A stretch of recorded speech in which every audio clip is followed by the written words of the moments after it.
It is 2:07 a.m. in Midtown Manhattan, and the Thorntech Tower still glows like it is noon. Ethan Cole stares at version 3 of a funding deck that should have died at version 1. His tie sits on the edge of his desk like a surrendered flag. His coffee tastes like regret. The conference room door slams open. Karen Thorne storms in, hair wrecked, eyes sharp, suit jacket missing. Ethan jerks upright so fast his chair squeals. He hears his own heartbeat, and a faint sound that might be his soul leaving his body. Emergency, Karen says. Ethan is already grabbing a pen. Is the investor backing out? Is Titan Labs suing us? Did someone leak the product roadmap? Karen drops a photo onto the table. It shows Lena Moore, sleeves rolled up, sliding books into neat rows behind a warm bookstore counter. Get me what she wants most, Karen says. 24 hours. Do not fail. Ethan blinks at the photo. His brain tries to switch gears, but the gearbox is full of spreadsheets. Sir, Ethan says, carefully. This is a person. This is not a term sheet. Karen points at the back of the photo. Ethan flips it over and reads the note in black marker. Lena Moore, bringing it all back home, 1965, original pressing. Bob Dylan. Ethan stares. He has fought hostile takeovers with less panic. That record is a museum piece. Ethan says. It is not a deliverable. Karen leans forward. It is a deliverable now. Ethan tries one more time. How is this company business? Karen does not even hesitate. It is my business. Ethan keeps his face neutral, because his rent depends on it. Inside, he is screaming in 12 languages, and he only speaks 2. Karen straightens and adds, like he is ordering office supplies. Also, I need a report. Her diet, her allergies, her favorite coffee, her least favorite topics, places she wants to go. Bring it to me at 9 a.m. Ethan looks at the clock. He looks at Karen. He looks at the clock again, as if time might apologize. Yes, sir. Ethan says, because. No. Is not a word in his job description. Karen turns to leave, then pauses at the doorway. Oh. Next Friday is her bookstore anniversary. I will be a mysterious guest. Make it perfect.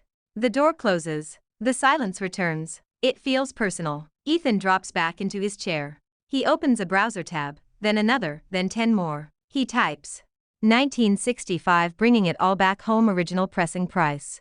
The search results laugh at him. Across town, at Ink Corner Books, Lena locks the front door and turns the sign to closed.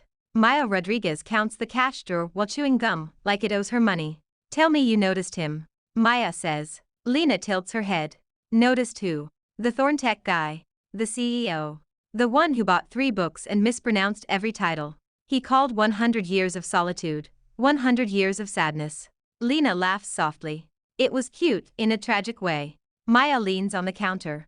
That is how it starts. Rich man with the emotional range of a vending machine. He likes you, but he does not know what to do, so he does something weird. Lena shakes her head. He is just busy. He probably forgets his own name half the time. Maya smirks. Then why does he keep coming back? Why does he look at you like you are the last quiet place on earth? Lena does not answer. She turns a record sleeve in her hands, the kind she never expects to own. She does not know that somewhere in a glass tower, a man is bargaining with fate and shipping fees. She definitely does not know a tired assistant is about to ruin his sleep schedule for her taste in music. By sunrise, Ethan has made 3 calls, sent 14 emails, and traded a piece of his dignity for a collector's phone number. At 8:52 a.m., he walks into Karen's office with a small box and a folder. He looks like a man who has been personally bullied by the internet. Karen looks up from his laptop. You have it. Ethan places the box down. He places the folder down. He tries not to fall down. Original pressing. Ethan says. Verified. Purchased. Secured. It cost $50,000. Karen nods like that is the price of a sandwich. Ethan opens the folder. Her preferences. Coffee, black, no sugar, no milk. Mediterranean food, light. She hates cilantro. She wants to see a small art show in Brooklyn. She listens to vinyl on weekends. She closes the store late and walks home, alone. Karen's gaze sharpens at the last detail. He makes a note. Ethan silently adds. Bodyguard duty. To his future nightmares. Karen picks up the box. The packaging is plain. Ethan chooses the safest tone he has. Plain suits her. Karen frowns. Plain does not impress. Get a luxury gift box. Something that says, expensive. Ethan imagines Lena opening a box that looks like it belongs to a crown jewel. He imagines her face. He imagines his own funeral. "Yes, sir," he says again. Friday comes like a deadline with glitter. Ink Corner Books is full of customers, string lights, and the smell of paper and cinnamon. Maya runs the welcome table like a nightclub bouncer. Lena moves through the crowd with calm warmth, taking pictures, signing bookmarks, laughing at compliments. Ethan arrives early, headset in his ear, checklist in his hand. He meets Maya by the back shelves. Maya eyes him up and down. "You look like you got into a fight with Excel." Ethan smiles without joy. "Excel won." Maya points at his clipboard. "So you are the infamous assistant. The guy who makes the boss look human." Ethan lowers his voice. "I do not make him look human. I provide the props and pray." Maya laughs. "That is a job title I respect." The front door opens again. The room shifts. Karen Thorne steps in wearing a suit so sharp it could cut glass. In his hands is the luxury gift box Ethan ordered. It glitters. It looks like it has its own stock symbol. Karen walks straight to Lena like the crowd is scenery. "Lena Moore," he says. "Congratulations. This is for you." Lena freezes, surprised and polite. "Mr. Thorne, that is generous, but you do not need to. You will accept it," Karen says. His voice has the same tone he uses on boardrooms and broken printers. Maya's eyes go wide. Ethan closes his eyes for 1 second. It is not enough. Lena takes the box carefully. It is heavy, and not in a good way. She opens the clasp. The clasp breaks. The box pops open. A vinyl record slides out like it is escaping. It hits the table edge. A thin scratch flashes across the rim. Lena gasps. Her hands move fast, catching it before it falls again. She stares at the damage like someone just insulted her childhood. "This is a 1965 original," Lena says, voice tight. "It cannot be in a hard case like this. It needs space. It needs care." Karen's face goes from confident to storm cloud. He turns his head with slow menace. "Ethan." Ethan steps forward, hands up. "It was the box, sir. I warned." "You did not warn me," Karen says. His tone says, lawsuit. Maya covers her mouth to hide a smile. She fails. Lena breathes out. She looks at Karen, then at Ethan. Her eyes soften at Ethan first, like she can see the exhaustion behind his professionalism. "I appreciate the thought," Lena says. "But please, next time, do not treat music like a trophy." Karen stiffens. He wants to argue, but he does not know how to apologize. He is rich, not fluent. Lena closes the box and holds it like a fragile animal. "Thank you," she adds, because she is kind. Then she turns back to her guests, because she is also busy. Karen walks out 5 minutes later, mood dark, pride bruised. In the elevator, he speaks without looking at Ethan. "Find a way to fix it. Also, find 10 more records she might like." Next week. Ethan watches the numbers descend. He considers faking his own death. The repair shop smells like dust, Polish, and old jazz. Ethan stands at the counter, while a specialist examines the record under a bright lamp. The specialist makes a sound that feels like judgment. "It is fixable," the man says. "But it will take time. And it will not be cheap." Ethan nods. Nothing is cheap in this city. Not even mistakes.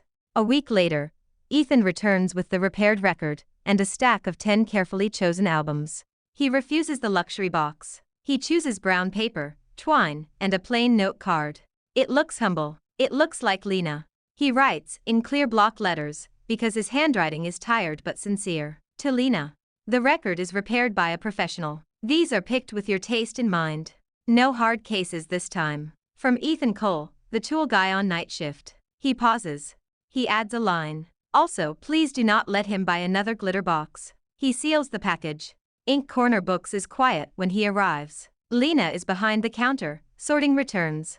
Maya is in the back, arguing with a printer. Ethan sets the package down. "Delivery," he says. Lena looks up. Her surprise is smaller now, and warmer. "You again," she says. "You are the one who looked like he had not slept in a decade." Ethan tries to laugh. "It was a rough week." Lena touches the twine. "This looks better." "It is better," Ethan says. "Trust me." She opens it. She sees the repaired record. She sees the other albums. Her shoulders relax. "It is fixed," she whispers. "How did you?" "I made calls," Ethan says. "I apologized to strangers. I paid invoices that made me dizzy." Lena reads the note. A smile breaks across her face, genuine and bright. Tool guy on night shift. She repeats. That is you. Ethan shrugs. That is my brand.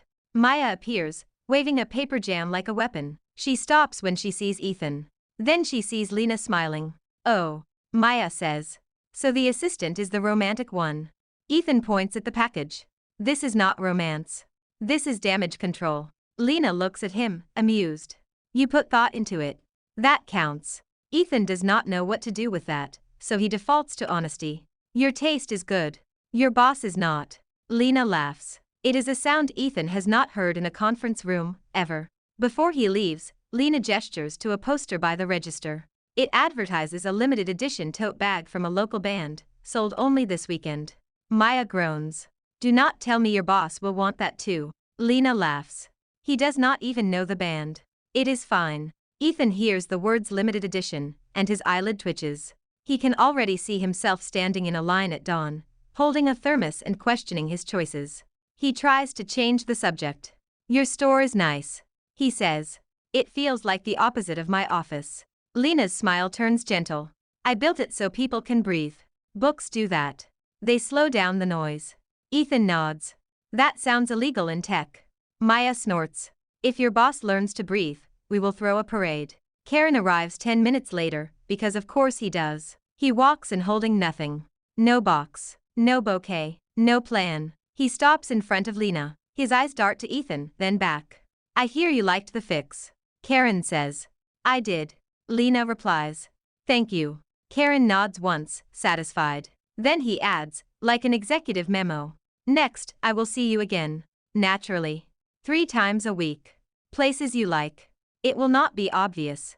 Ethan's stomach drops. Lena blinks. Are you scheduling me? Karen frowns like she asked a math question. It is not scheduling. It is coincidence. Maya bursts out laughing. Ethan pretends to cough. Lena covers her mouth, but her eyes are smiling. Karen turns to Ethan. Make the coincidences happen. Ethan looks at Maya. Maya looks delighted. Lena looks confused, but not angry. Ethan exhales. Yes, sir. He says. Because in his life, coincidence is a project plan. The first coincidence happens at a coffee shop in Soho. Lena orders black coffee. Karen stands behind her in line, perfectly still, like a statue that learned banking. Lena turns. Mr. Thorne. Karen nods. Lena. Fancy seeing you here. Ethan sits at a corner table with a laptop, pretending to work. Maya sits across from him, pretending not to watch. They are both watching. Karen clears his throat. He opens his mouth. Nothing comes out. Ethan texts him, under the table. Say something normal. Ask about her day. Do not mention stock options. Karen reads the message. He looks up. How is your day? He says, like it is a legal requirement. Lena smiles politely. It is good. How is yours? Karen stalls. He looks at Ethan. Ethan wants to throw his phone into the coffee grinder. Karen tries again. I am thinking about balance. Work and life. Lena raises an eyebrow. That sounds healthy. Karen nods with seriousness. It is strategic. The second coincidence happens at a small art exhibit in Brooklyn. Ethan bought the tickets. Ethan mapped the route. Ethan even checked the weather. Karen arrives on time, which should be illegal for him. Lena is there with Maya. Karen is there with Ethan. The 4 of them stand under an abstract painting that looks like a stressed-out sunset. Karen gestures at the art. It is powerful. He says. He means it. He just does not know why. Lena laughs softly. I like that you came. Karen looks briefly stunned, like he won something he did not enter. Ethan watches, and for 1 second he thinks, maybe this will work. Then Ronald Perry calls.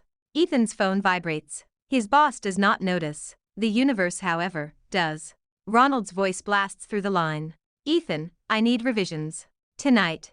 My board hates your timeline. My board hates your font. My board hates happiness.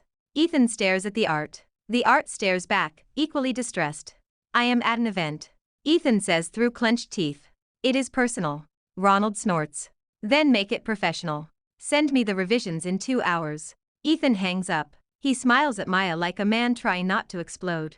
Everything okay? Maya asks. Fantastic. Ethan says. I love being alive. The third coincidence is supposed to happen in Central Park. It turns into a disaster. Ethan writes Karen a conversation script. It is simple. Compliment her bookstore. Ask about her favorite author. Mention the band she likes. Offer to buy concert tickets. Karen memorizes it like he is preparing for a trial. Then he sees Lena, and his brain resets to factory settings. Lena walks beside the lake. The afternoon light turns the water gold. Karen approaches. Hello, he says. Hi, Lena says. You are here again. Coincidence, Karen says. His face is too serious for the lie. Lena smiles anyway. What are you thinking about today? Karen panics. He remembers one line from the script. It is the wrong line. Your least favorite topics. He blurts. Lena stops walking. What? Karen realizes, too late, that he said it out loud. He looks like a man watching his own plane crash. Ethan sprints over from behind a tree, like a guilty squirrel. Mr. Thorne means. Ethan says fast. He wants to avoid boring you. He is learning. Slowly. Like a computer installing updates. Lena laughs, half shocked, half amused. You two are a team, huh? Ethan cannot help it. He answers honestly. Against my will. Karen shoots him a look. Ethan shoots him one back. They are both exhausted. That night, back at the office, the real crash happens. There is a product crisis. There is a partnership call. There is Ronald Perry with new demands. And there is Ethan, sitting at the conference table, eyes open, brain gone. During the call, Ethan's head dips. He sleeps, upright, mid-sentence. A director tries to wake him. Karen raises a hand. Let him sleep. Karen says. The room goes quiet. It is the first kind thing he has done all month. After the meeting, Karen stands alone by Ethan's desk. He sees the notebook. On one page is a flawless project plan. On the next page is a list titled, Lena, do not mess this up. Under that is another list titled, Things Karen says instead of feelings. It has 3 items. 1. Ethan. 2. Handle it. 3. Make it perfect. Karen flips to the last page. There is a line written in the margin. If he ever figures out love, please let it be without my overtime. Karen stares at the sentence for a long time. Then he closes the notebook gently, like it is a confession. 2 days later, Ethan tries to schedule a lunch coincidence at a Mediterranean place Lena likes. He sends Karen a calendar invite labeled, completely normal lunch. Karen replies with a single word, approved.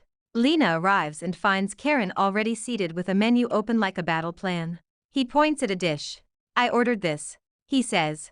It has cilantro removed. I remembered. Lena looks impressed. That is thoughtful. Karen nods, then adds, too proudly. I made a note. Ethan chokes on his water. Maya kicks him under the table, amused. Then the waiter arrives with the wrong plate. The dish is covered in cilantro like a lawn. Karen stares at it as if it is betrayal in leaf form. Lena laughs. It is okay. I can pick it off. Karen stands up, rigid. It is not okay. Cilantro is a violation. The waiter apologizes. Karen does not yell, which is progress. He simply says, very calmly, please fix it. It is the same tone he uses when servers go down. Ethan watches Lena's face. She is smiling, not afraid. She is learning that Karen is intense, but not cruel. The next morning, Karen walks into the office carrying 2 cups of coffee. It is a historic event. People in the hallway stop and stare. He sets 1 cup on Ethan's desk. Black coffee. No sugar. No milk. Ethan looks up, stunned. Is this for me? Karen nods. You drink it at 2 a.m. You should not. Ethan is too tired to argue. He takes the cup. It tastes like management guilt. Karen clears his throat. You have vacation. 1 week. Paid. You will not plan coincidences. You will not write scripts. You will not fix my mistakes. Ethan waits for the punchline. It does not come. Sir. Ethan says slowly. Are you firing me from your love life? Karen's jaw tightens. I am removing you from unpaid romantic labor. Ethan almost cries. He settles for sarcasm. I accept. Karen adds, lower. I have depended on you. Too much. I did not notice. I am noticing now. Ethan looks away. He pretends to check his calendar. His throat feels strange. Good. Ethan says. Because I have been 1 breakdown away from moving to a cabin with no Wi-Fi. Karen nods. Go, rest. I will do this myself. Ethan leaves the building at 10 o'clock a.m. The sun is up. The city is loud. He feels like a man who has escaped a cult. He texts Maya. Want to do something that is not work. Maya replies in 10 seconds. Yes, finally. They meet at a movie theater in Queens. Then a food truck festival. Then a gallery. Then a quiet bar where nobody knows who Karen Thorne is. Ethan laughs more in 3 days than he has in 3 months. Maya watches him over her drink. You are different without the headset, she says. Ethan raises an eyebrow. You like me better unemployed.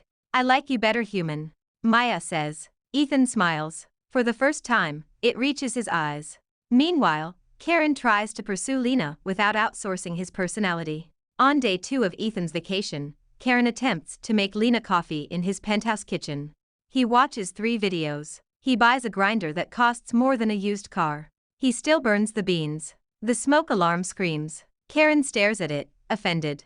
His security team arrives, confused. Sir, are you under attack? One guard asks. Karen waves the smoke away. No, I am cooking. The guard hesitates.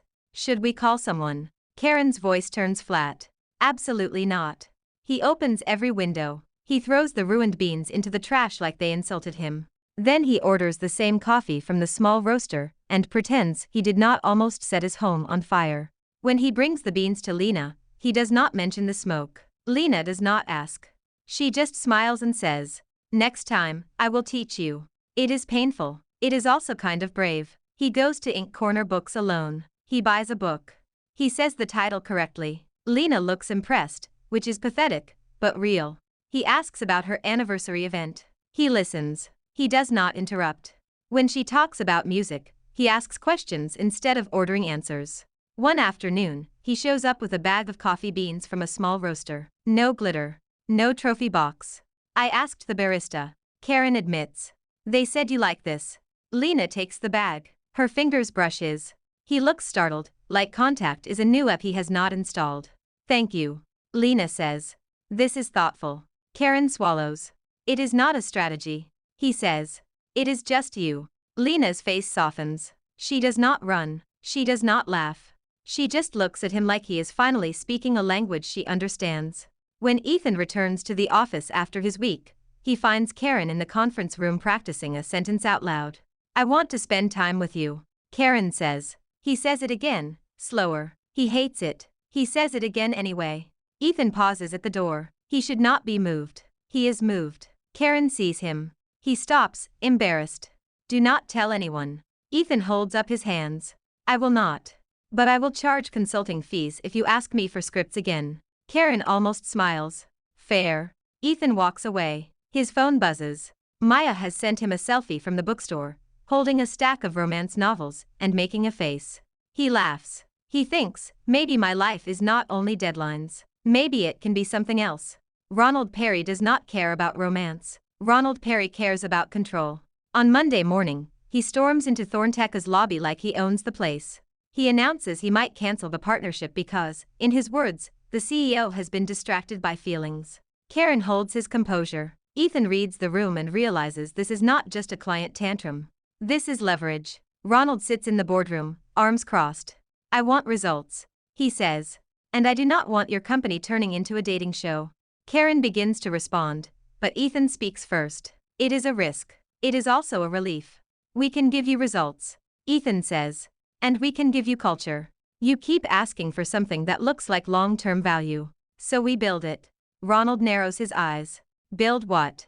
Ethan slides a proposal across the table. A reading corner. In our headquarters. Curated by Ink Corner Books. Employee programs. Events. Community outreach. Your board gets culture metrics. Our staff gets breathing room. And our CEO gets to see the woman he likes without pretending it is fate. Ronald reads. He grunts. That is his version of interest. Lena arrives later that day, invited for a site walkthrough. She is cautious, but curious. She walks through the office, seeing engineers and designers who look like they have forgotten daylight. This is a lot of glass, Lena says. It is supposed to inspire transparency. Ethan replies. It mostly inspires migraines. Maya tags along, carrying swatches and laughing at the corporate decor like it is a joke told badly. Karen joins them by the empty space that will become the reading corner. He has no script. He has only his own awkward honesty. I want this to be real, Karen says to Lena. Not a stunt. Not a coincidence. Not a box that breaks. Lena looks at the space, then at him. Do you want it because you need culture? She asks. Or because you want me around? Karen's throat works. He chooses the hard answer. Both. he says. But mostly you. Ethan watches from a distance. Maya bumps his shoulder. Your boss is growing up. She whispers. Ethan whispers back. It is terrifying. 2 weeks later, the reading corner opens. There are shelves. There are soft chairs. There is actual warmth in a tech tower. Employees wander in like they found water in the desert. Ronald Perry attends the unveiling, suspicious but impressed. A camera crew from a business magazine shows up, because Karen's life cannot be simple. Karen stands at the podium. He looks out at his staff. He looks at Lena beside the shelves. He looks at Ethan, who is holding a clipboard out of habit. He looks at Maya, who is grinning like she already knows the ending. Karen speaks. I used to think efficiency was everything. He says. I treated people like tasks. I treated feelings like distractions. I was wrong. The room is silent. It is the good kind. I met Lena more. Karen continues. And for the first time, I wanted to be better. Not richer. Not faster. Just better. I also learned that my assistant is not a machine. He is a person. And I owe him more than overtime. Ethan's face heats up. He stares at the floor like it can rescue him. Karen turns to Lena. He does not kneel. He does not present a glitter box. He just speaks. Lena. He says. I like you. I respect you. I want to earn a place in your life. Will you go out with me? Lena smiles. She looks at him for a long second, letting the moment breathe. Yes, she says. But only if you keep learning. Karen exhales like he has been holding his breath for years. Applause breaks out. Someone whistles. Maya claps the loudest, because she is chaos. After the event, Ethan tries to slip away. Maya catches him by the sleeve. Hey, she says. You did good. Ethan scoffs. I did unpaid emotional labor. Maya steps closer. Then let me pay you back. Dinner. No spreadsheets. No clients. Just us. Ethan looks at her. He feels the city fade a little at the edges. I accept. He says. And for the record, I am not a tool. I am a professional. Maya laughs. Sure you are. Across the room, Karen approaches Ethan. His voice is quieter now. Thank you. Karen says. I know I made it hard. Ethan shrugs, but his eyes are softer. You did. But you also changed. That is rare. Karen nods once. I promoted you. Vice President. Culture and Partnerships. With a salary that matches your suffering. Ethan's mouth drops open. Sir, are you bribing me to forgive you? Karen finally smiles, small and real. Yes. Ethan laughs, loud enough that people turn. He has not laughed like that at work, ever. Later, the four of them meet at Ink Corner Books after closing. They sit among shelves in soft light. A record plays quietly in the background, repaired, steady, alive. Lena leans into Karen's shoulder. Maya leans into Ethan's side. Ethan looks around the bookstore and thinks, maybe the best part of this job is not the title. Maybe it is the people who pull you out of the tower and into something warm.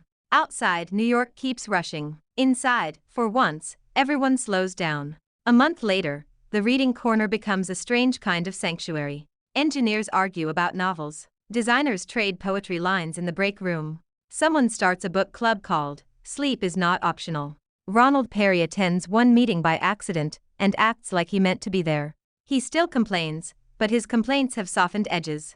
Karen and Lena keep things quiet, but not secret. He walks her home some nights. He learns to ask before he plans. He learns that listening is not losing. Ethan and Maya become official in the least dramatic way possible. Maya posts a picture of their hands holding coffee cups. Ethan texts her, "Is this public?" Maya replies, "Too late." Ethan replies, "Fine." Then he smiles at his phone for 10 full seconds. One evening, the four of them sit in the bookstore after hours again. Maya flips through a travel magazine and points at Italy. Lena wants to go. She says. Karen looks at Lena. Do you? He asks. No schedule, no command. Lena nods. Someday. Not as a prize. As a memory. Karen takes that in. Then we will go. He says. When you are ready. Ethan leans back in his chair. He takes a slow breath. For once, nobody is asking him to make the world happen by morning. For once, he is just there. Maya squeezes his hand. Look at you, she says. A tool guy with a life. Ethan laughs. Do not call me that. Call me Vice President. Maya grins. Okay, Vice President. Do you want to help me close up? Ethan stands. Yes, he says. And he means it, with no irony at all. Thanks for watching. Follow for more romance stories.